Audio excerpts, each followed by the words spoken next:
Hello everyone. હવે ગયા લેક્ચરમાં આપણે ફલનની વાત કરી હતી.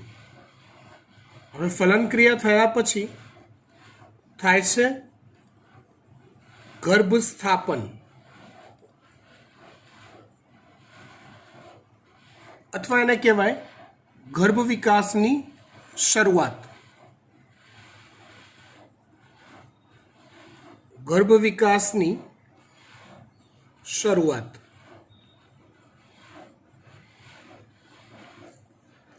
જો હવે પહેલા એક બેઝિક આકૃતિ આપણે દોરી લઈએ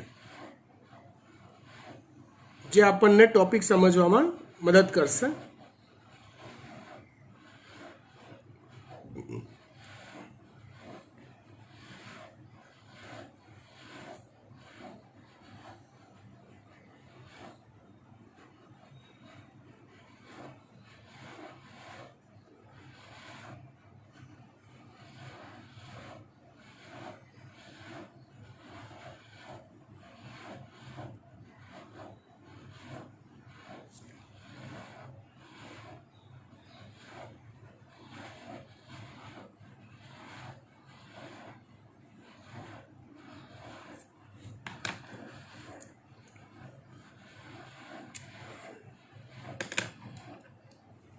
જો તમે યાદ કરો આ આકૃતિ જ્યારે આપણે ચલાવીને ત્યારે કીધું હતું કે ગર્ભાશય ઊંધા નાસપતિ આકારનું હોય, એની રચના કરતી દિવાલ 3 સ્તરોની બનેલી હોય.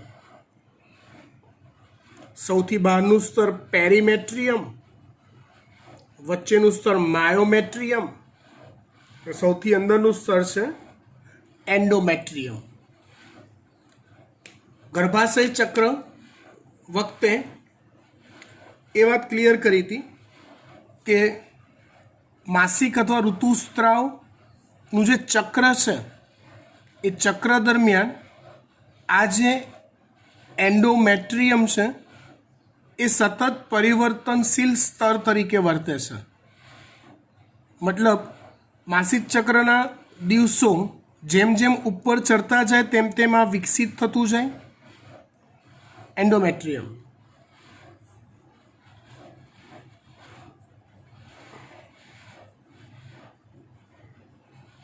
જેમ જેમ દિવસો ઉપર ચડતા જાય તેમ તેમ આ વિકસિત થતું જાય અને ફલન ક્રિયા જો નથી થતી તો એના અંતે ફલન ક્રિયા જો નથી થતી તો માસિક ચક્રના દિવસોના અંતના દિવસોમાં એ એન્ડોમેટ્રિયમ વિઘટન પામી જાય અને ઋતુસ્રાવ તરીકે યોનિ માર્ગમાંથી બહાર નિકાલ પામે છે.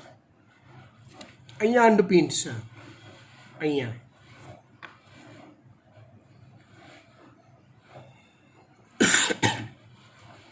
ગયા લેક્ચર પ્રમાણે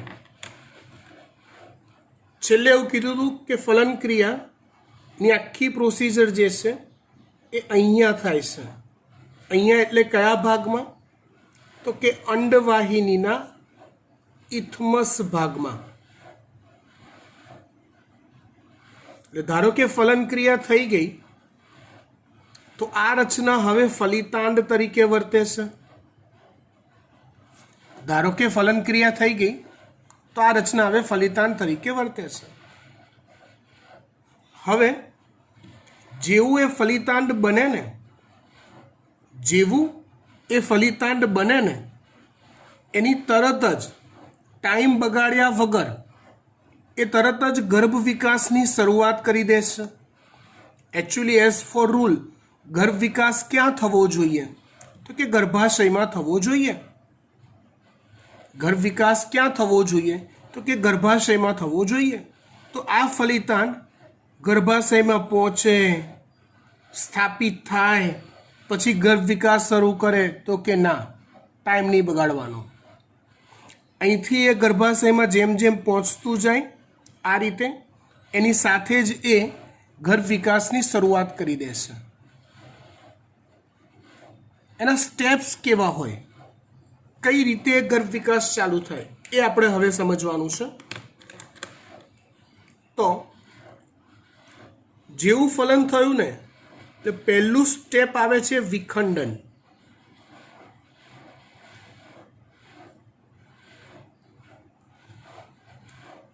એક વસ્તુ યાદ રાખવાની, ફલિતાંડ એક કોષ છે.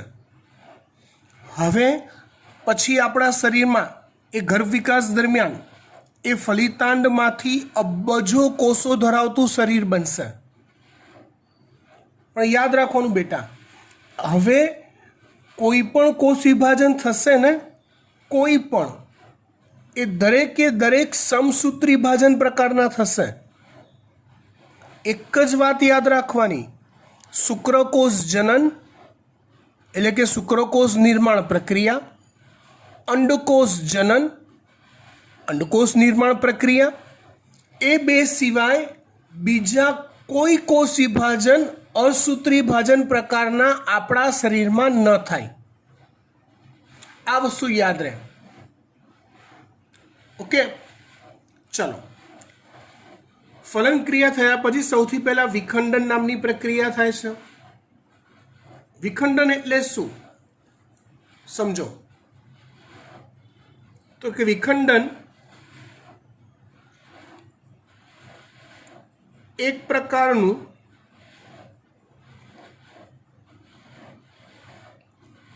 સમસૂત્રી ભાજન છે, જેમાં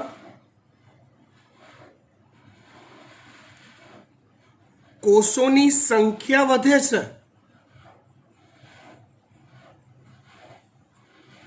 પરંતુ કોષોનું કદ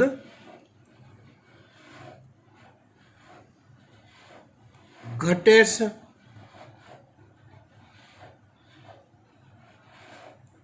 વિખંડન શબ્દનો મતલબ કંઈક આવો થાય. કોષ વિભાજનથી એકમાંથી બે કોષ બને, બેમાંથી ચાર કોષ બને, ચારમાંથી 8 કોષ બને. પણ ક્રમશઃ કોષોનું કદ ઘટતું જાય.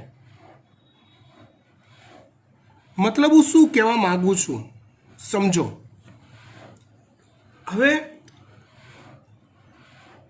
ધારો કે આમાં કઈ રીતે થાય છે હજી આપણે સમજીએ. પણ ધારો કે આ કોઈ એક કોષ છે, આ એનું કોષ કેન્દ્ર છે 2n પ્રકારનું. તો વિખંડન જ્યારે થાય ને ત્યારે સૌથી પહેલા સમસૂત્રી વિભાજનના નિયમ પ્રમાણે કોષ કેન્દ્રનું વિભાજન થઈ જાય. બે 2n, આ 2n છે કોષ કેન્દ્ર દ્વિકીય, તો એમાંથી બે 2n કોષ કેન્દ્રો બની જાય. પછી કોષરસ વિભાજન થાય.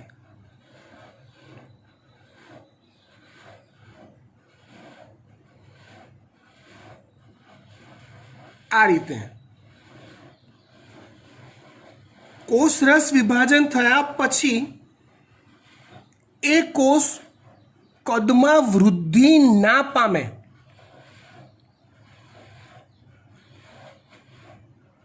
એટલે એકમાંથી બે કોષ બની ગયા પણ બંનેનું કુલ કદ જુઓ, કુલ કદ તો આ કોષ જેટલું જ હોય.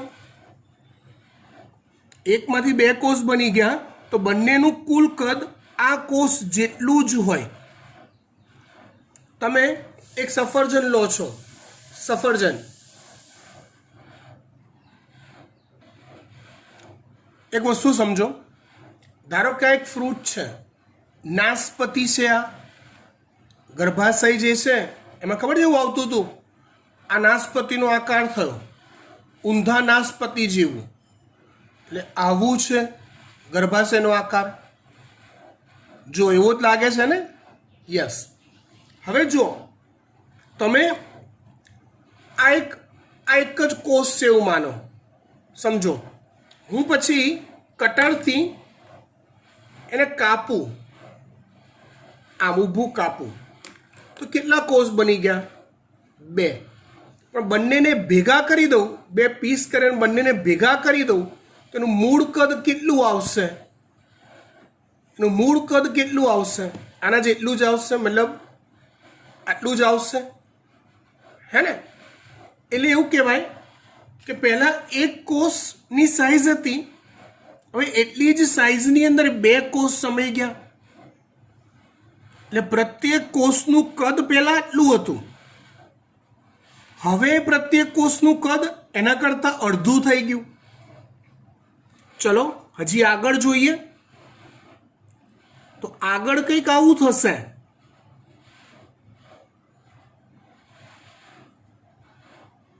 પહેલા કોષ કેન્દ્ર વિભાજન થશે.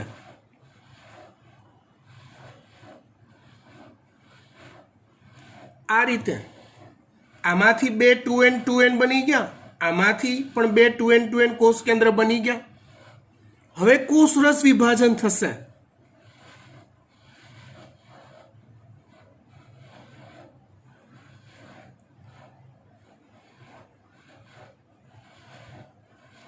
આ રીતે 4 બની ગયા, પણ ચારેયનું મૂળ કદ પહેલા એક કોષનું કદ આટલું હતું, હવે દરેક કોષનું કદ આના ચોથા ભાગનું થઈ ગયું.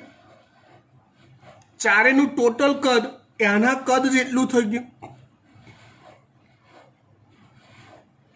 આમ કોષ વિભાજન થતું જાય, સમસૂત્રી વિભાજન થતું જાય, પણ એમાં કોષોની સંખ્યા વધે છે, પરંતુ કોષોનું કદ ક્રમશઃ ઘટે છે. આ એક કોષ હતો, બે બન્યા તો દરેક કોષનું કદ આના કરતાં ઓછું થઈ ગયું. 4 બન્યા તો દરેક કોષનું કદ આના કરતાં અડધું થઈ ગયું, આના કરતાં ચોથા ભાગનું થઈ ગયું. યસ, આને કહેવાય છે વિખંડન. બાકી ચોપડીમાં આપેલી વાત સહેલી તો છે, આ વસ્તુ સમજાઈ નથી, જે તમને આવડતી હોવી જોઈએ બેટા. ફાઇન.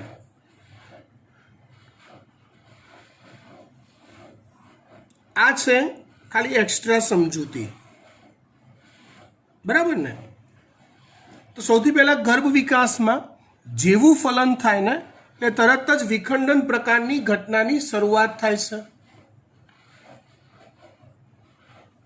નવો પેજ લઈ લઈએ, નહીં મજા આવે આમાં.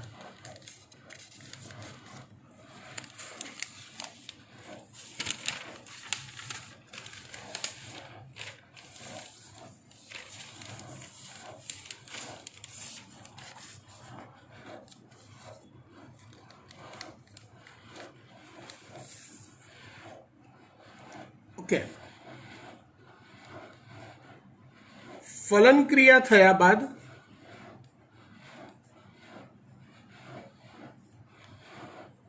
અંડકોષ એ ફલિતાંડમાં ફેરવાય છે.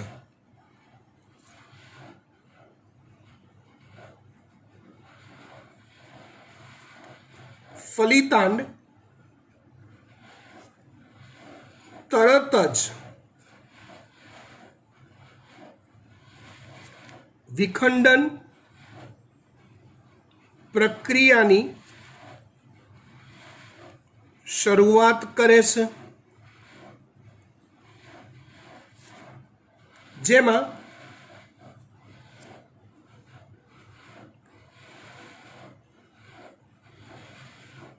એક કોષમાંથી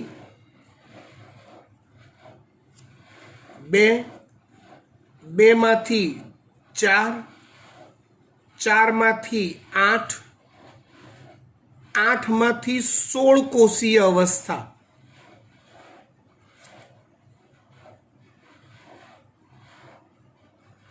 માં ગર્ભ ફેરવાય છે. પણ એ 16 કોષો તમે ભેગા કરો છો, ભેગા જ રહે છે, છૂટા નથી પડતા. એ ભેગા કરો છો તેનું મૂળ કદ કેટલું થાય? તો કે ફલિતાંડ જેટલું જ થાય.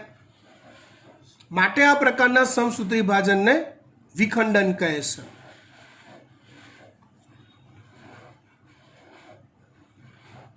ગર્ભ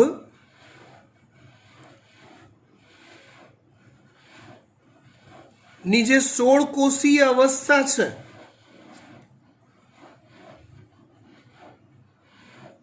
એને મોરુલા ગર્ભ કહેવાય છે. કયો ગર્ભ કહેવાય છે? એને મોરુલા ગર્ભ કહેવાય છે. મોરુલા ગર્ભ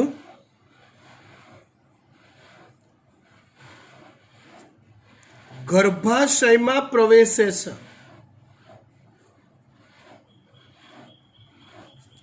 મતલબ શું થયો દોસ્તો?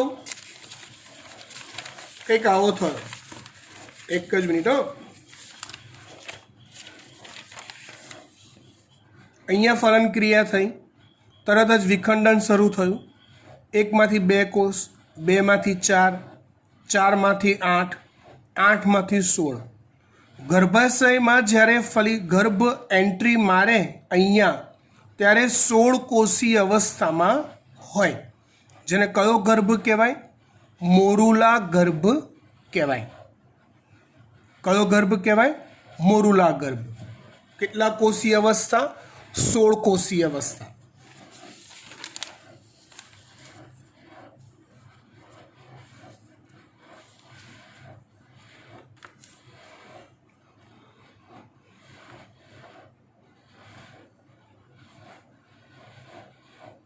ફલન ક્રિયા પછીના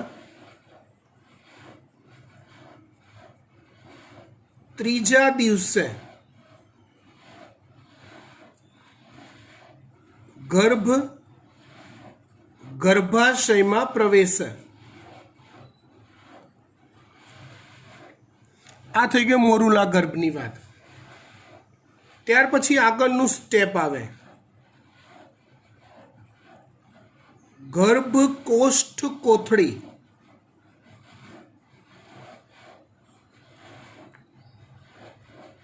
ફલન પછીના 5મા દિવસે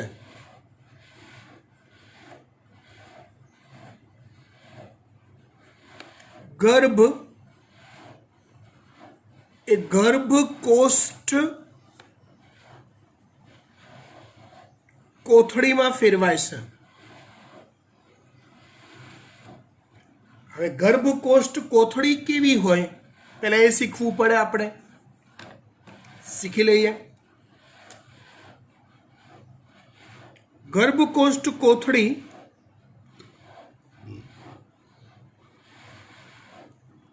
કંઈક આવી હોય.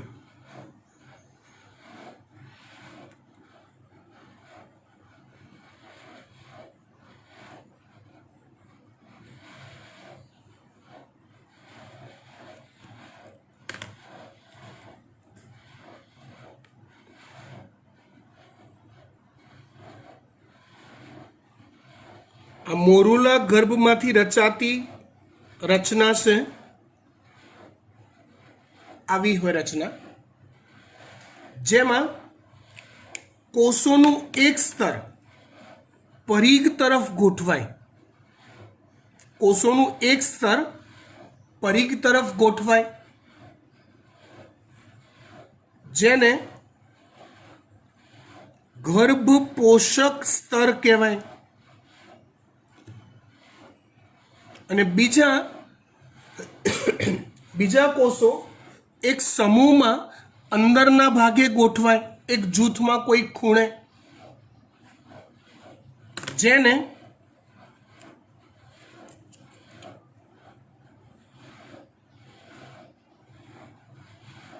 આંતરિક કોષ સમૂહ કહેવાય. જેને આંતરિક કોષ સમૂહ કહેવાય. સમજો શું કીધું આપણે? મોરુલા ગર્ભ ગર્ભાશયમાં પ્રવેશ્યો, પછી આગળની પ્રોસેસમાં એ ગર્ભકોષ્ઠ કોથળીમાં ફેરવાયું. આગળની પ્રોસેસમાં એ ગર્ભકોષ્ઠ કોથળીમાં ફેરવાયું. હવે એ ગર્ભકોષ્ઠ કોથળીમાં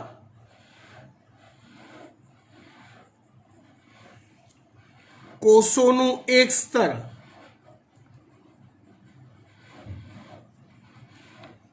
પરિઘ તરફ ગોઠવાય છે, જેને કહેવાય છે શું? તો કે ગર્ભ પોષક સ્તર. શું કહેવાય છે એને? ગર્ભ પોષક સ્તર કહેવાય છે. નામ પરથી ખબર પડી જાય કે આવનારા સમયમાં આ પાર્ટી ક્યાંક પોષણની પ્રોસેસમાં સંકળાશે, ગર્ભને પોષણ આપવાની જે પ્રક્રિયા છે એમાં પોતાનો રોલ ભજવશે. બરાબર ને? તો ગર્ભ પોષક સ્તર જે આવનારા સમયમાં ગર્ભને જરૂરી પોષણ પ્રાપ્તિ ની ક્રિયામાં સંકળાય છે. કોણ? ગર્ભ પોષક સ્તર. જ્યારે આંતરિક કોષ સમૂહ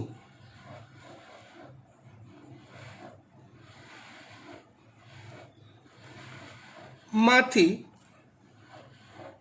આગળનો ગર્ભ વિકાસ થાય છે.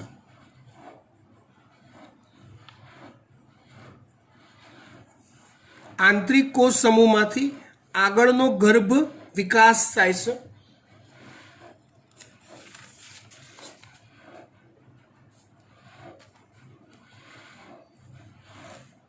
આંતરિક કોષ સમૂહ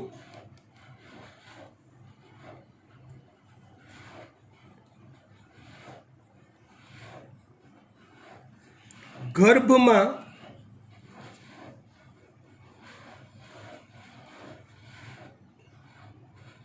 કોઈ એક ખૂણે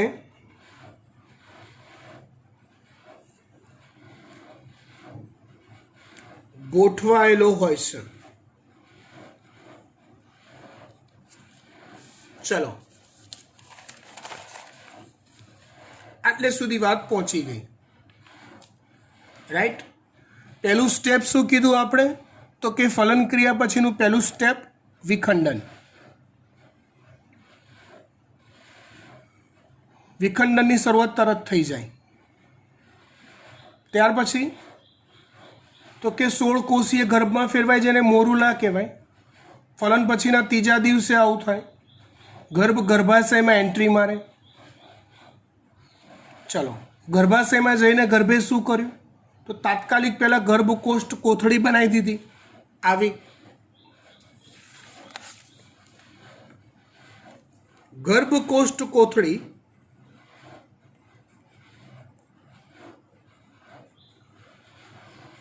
એ ફલન પછીના 5મા દિવસે તૈયાર થાય છે.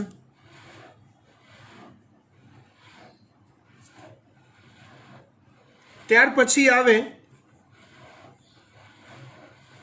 ગર્ભ સ્થાપન.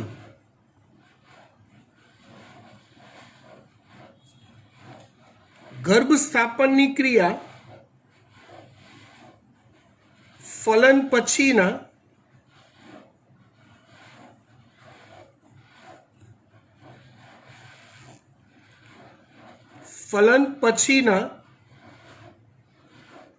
1 મિનિટ હો, પેનની રિફિલ ખાલી થઈ ગઈ. બોલો.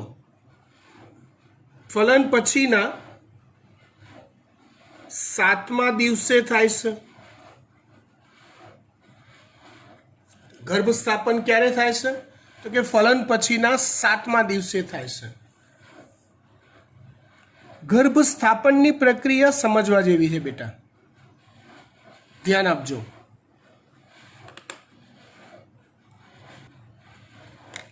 જો ગર્ભ સ્થાપનમાં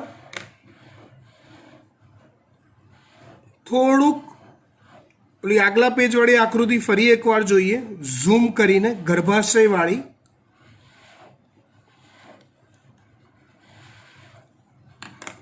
ધારો કે આ ગર્ભાશયની દિવાલ છે.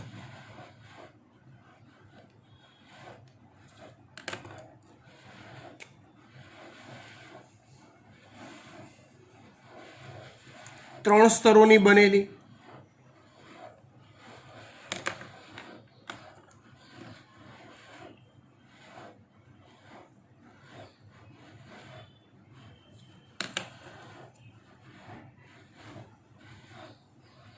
આ રીતે. હવે ગર્ભકોષ્ઠ કોથળી કંઈક આવી કન્ડિશનમાં હોય છે.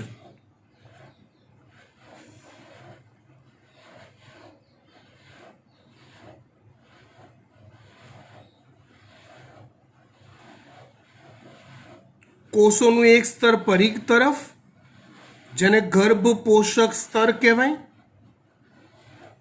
અને બીજા કોષો આંતરિક કોષ સમૂહ તરીકે અંદર ખૂણામાં ક્યાંક ગોઠવાયેલા હોય. આવી સ્થિતિમાં ગર્ભ હાલ હોય છે. ગર્ભનું સ્થાપન થવું અથવા ગર્ભનું સ્ટેબલ થવું ગર્ભાશયની અંદર. તમે એક વસ્તુ ઇમેજ કરો કે ધારો કે આ કોઈ બોલ છે અને આ કોઈક દિવાલ છે. મારે દિવાલ પર બોલને સ્થાપિત કરવો છે. આમ સમજો બરાબર. આ રીતે મારે આમ એને ચોંટાડી દેવો છે, અહીંયા સ્થાપિત કરી દેવો છે. પ્રોબ્લેમ તમે સમજો કે આપણી બોડી લેંગ્વેજ વિચારો. શરીર કેવી રીતે ઊભું હોય તો નીચેની તરફની દિશા એ ગુરુત્વાકર્ષણની દિશા થશે. આમ હું સ્થાપિત કરું આમ, અને કાં તો પછી એવું કરું આ દિવાલમાં અડધો અડધ ખાડો પાડી દો. આવો આમ અહીંયા ખાડો પાડતો જાઉં અને આ બે ભાગને હું બહાર લાવતો જાઉં અને પછી એને હું આમ સ્થાપિત કરું. આમ એક કન્ડિશન મેં તમને આવી આપી, આમ સ્થાપિત કરું. બીજી કન્ડિશન આવી આપી, આ ભાગમાં ખાડો કરતો જાઉં, છિદ્રો પાડતો જાઉં, એને અંદર અંદર ઘસેડતો જાઉં અને આજુબાજુના ભાગ બહાર ઉપસી આવે અને આમ સ્થાપિત થાય. તો ચલો તમારી બુદ્ધિથી વિચારીને કહો કઈ કન્ડિશનમાં ગર્ભ વધુ ને વધુ સ્થાપિત અને સ્ટેબલ રહી શકશે. ઓબ્વિયસ કન્ડિશન 2 હે ને. તો અહીંયા એ જ પ્રોસેસ થાય છે, અહીંયા એવું જ થાય છે. શું થાય તો જુઓ. સૌથી પહેલા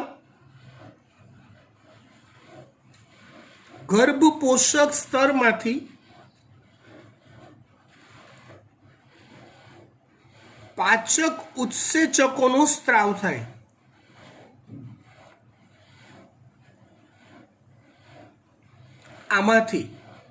આમાંથી પાચક ઉત્સેચકોનો સ્ત્રાવ થાય. આ પાચક ઉત્સેચકો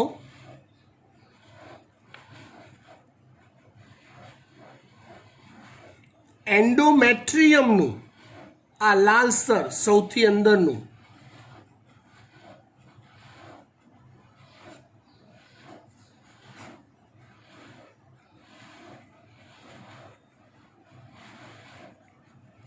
આ પાચક ઉત્સેચકો એન્ડોમેટ્રિયમનું વિઘટન કરે છે. એન્ડોમેટ્રિયમનું શું કરે છે? વિઘટન. મતલબ એવું વિચારો આમ ખાડો પાડે છે, વિઘટન થતું જાય એટલે આમ ખાડો પડતો જાય.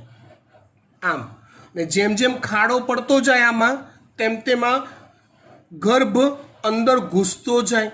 આ રીતે આમ હતું, આમાં ખાડો પડ્યો એટલે આમ થતું ગયું અને ગર્ભ અંદર ઘૂસતો ગયો. કંઈક એ રીતે વાત છે. જો તમને જો ખબર હોય તો પેલી ટીવીમાં એડ આવતી હોય છે, ઓલી નામ ભૂલી ગયો હું, પણ મેનકાઇન્ડ ફાર્માની એ પ્રોડક્ટ છે. ઓલું સ્ત્રી પ્રેગ્નેન્ટ છે કે નહીં એના કન્ફર્મેશન માટે યુરિન ટેસ્ટ આવે છે. ઓલી એક સ્ટ્રીપ આવે, એમાં ઉપર એક હોલ હોય, એક નાનકડું કાણા જેવું હોય, ત્યાં માદાએ એટલે સ્ત્રીએ પોતાના યુરિનને મૂકવાનો એક ડ્રોપને, તમે જોયું હશે ટીવીમાં તમને બતાવેલા આવ્યું, પછી ઓલી એક પટ્ટીમાંથી 2 પટ્ટી થાય એટલે પ્રેગ્નન્સી રહી છે એવું કહેવાય. તમને ખ્યાલ છે આવું? હા, જોયું જ હશે આપણે. તો એ જે યુરિન ટેસ્ટ કરો ને બેટા, એનું એ કે જેનાથી ગર્ભવતી સ્ત્રીને ગર્ભ રહ્યો છે કે નહીં, ધારણ કરેલો છે કે નહીં ખબર પડે. એ ટેસ્ટ એકચ્યુઅલી ગર્ભપોષક સ્તરના આ પાચક ઉત્સેચકોની મૂત્રમાં હાજરી સૂચક ટેસ્ટ છે. મતલબ જો એ ઉત્સેચક મૂત્રમાં હાજર હશે તો એ સ્ટ્રીપમાં ટેસ્ટ પોઝિટિવ આવશે. એ ઉત્સેચક હાજર છે એનો મતલબ શું થયો? ગર્ભ ધારણ થયેલું છે. કેમ કે તો જ ગર્ભપોષક સ્તર બન્યું હોય ને તો જ એ ઉત્સેચકોનો સ્ત્રાવ થયો હોય. બરાબર ને? આ ઉત્સેચકોની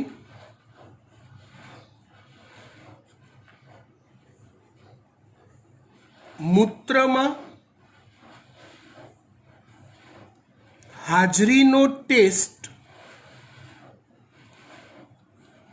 એ ગર્ભધારણનો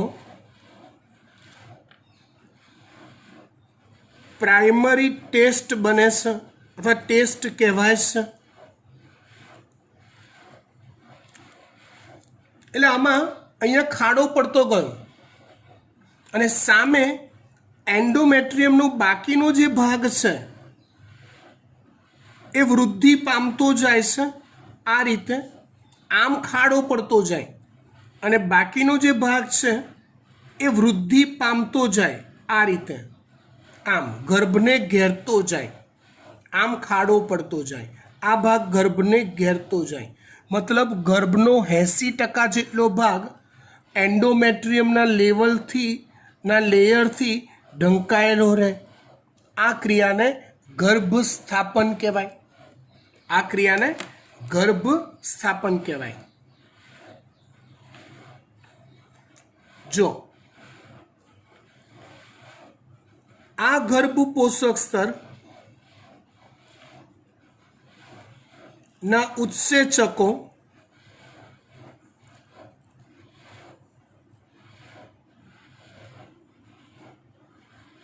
એન્ડોમેટ્રિયમનું વિઘટન કરે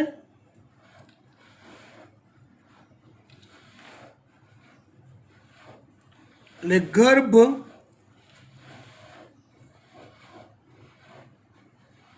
રચાયેલા ખાડામાં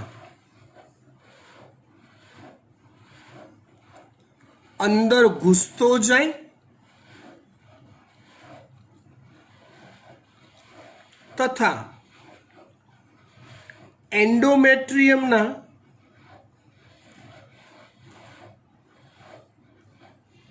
નું આસપાસનું સ્તર ગર્ભને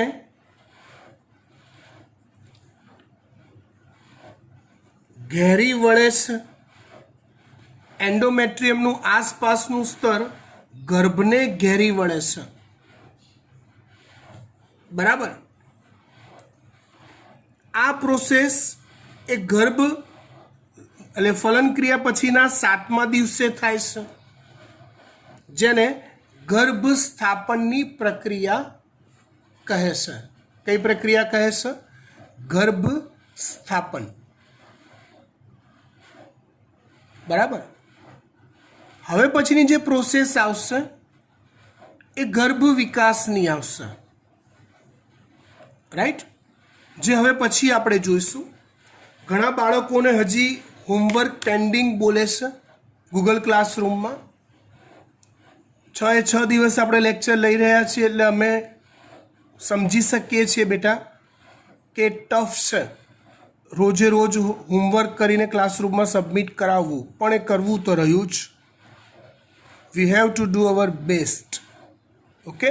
એટલે આજે નાનો ટોપિક લીધો છે, ગયા લેક્ચરમાં પૂરો કરવાનો તો એ ખાલી પૂરો કર્યો છે ટોપિક. બરાબર? એટલે આજનો ટોપિક નાનો છે તો ગયા લેક્ચરના ટોપિકમાંથી ફટ સેટિંગ કરી અને બધું હોમવર્ક પેન્ડિંગ છે કમ્પ્લીટ કરી દો. Okay, thank you.